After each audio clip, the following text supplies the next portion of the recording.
Hey there, I am Lise Colucci, and I'm one of the life coaches at Queen Being, where we help you with all things related to narcissism and recovering from them. And if you need anything related to that, head over there, queenbeing.com.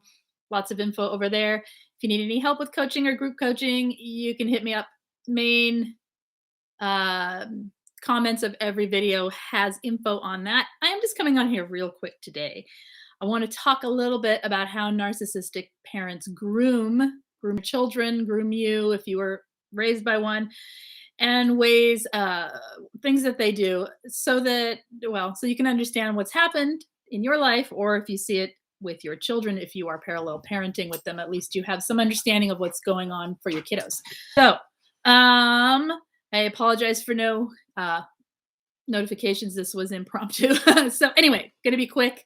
Oh, and I have 17% battery, so gonna be really quick. Okay, so they are often masterful with microaggressive, passive aggressive conversations that make them either into the innocent victim or make themselves look like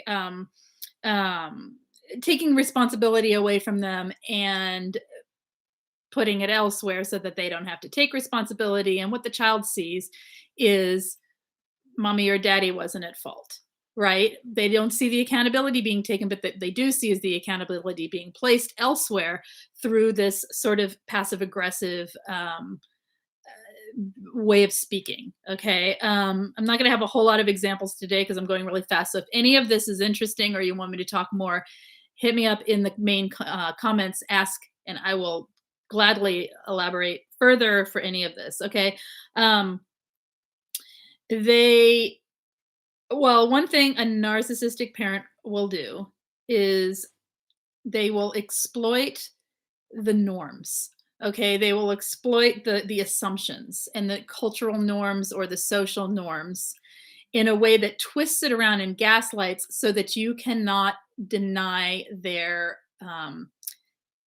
superiority, their influence, their power, the fact that they are looking out for their children or are loving parents. You know what I mean? So, in other words, if you say anything against them or if you make any comments to question their behaviors, they can throw back at you this gaslit cultural or social assumption of what's good and throw it back at you so that you look like you're accusing a darn good parent of being something that they're not. Well, we know, but to the rest of the world. So in other words, using phrases like for my child's best interest. This is for my child's best interest. I would not do anything that was not for my child's best interest. When what they've done is completely twisted a situation and then gaslit everyone around them to believe that what they did was okay because it was for the child's best interest. Does that make sense? Or they will even go so far as to, because they want to live vicariously through their child. They do not have a normal and healthy individuation and separation and healthy attachment with anyone. They will have their child doing things that they themselves wish they could do, want to do, are interested in, or things that make them look good within a community. So say they want to be involved in an activity. They may get their child involved in an activity that's similar or that is that thing in order for them to have an in to the community. Does that make sense? Like say they want to be hey, Martha and Mystique, say they want to be part of, it could be anything, like part of any group or any social group or political group or activist group or whatever. They'll get their children to be not only a part of it, but a spokesmodel, so to speak. They create spokesmodels with their children so that then you cannot deny them because what they're involved in is something better than themselves, right? It looks like a good thing, but really their motives are for their own gain and their own superiority. And it's a twisted, sick thing. I don't know if I'm making sense there. I'm trying to speak quickly about this, and then we can talk more later. So another thing a narcissistic parent might do to groom is make themselves look good in comparison to others. They might um, buy lots of things, give lots of gifts, have lots of food around, do all kinds of like basically indulging and giving, so to speak, in sometimes, sometimes, and and then in comparison with those who have less, they look pretty good. So they often will they'll play along like a long suffering martyr, like and in comparison to others, they look like they're the ones who were so damaged and so hurt. And they'll often throw even that, like if you're parallel parenting with them and for sure you made your mistakes, but you're not toxic, right? And you made your mistakes, but you are not, you're not 100% like, oh, I'm so innocent in this world, right? You're owning your stuff. And you've been with a toxic person and you have a child with them, you've been with a narcissistic person, you might have them blaming you. So in comparison, they're the ones who always are there. They're the ones who, but in reality, they're twisting the minds of the child to believe that the other parent is bad and they're the good one through the lies and the gaslighting and the manipulation that they're telling this child about the other parent. And yeah, so that's a big one. um they give lots and lots and lots of intermittent reinforcement. Their child is walking on eggshells all the time. They don't realize it half the time. They just think, I've seen children get jumpy, um get upset and their feelings hurt when you make slight corrections or have to parent, right? And it's because the child is used to walking on eggshells around the toxic parent.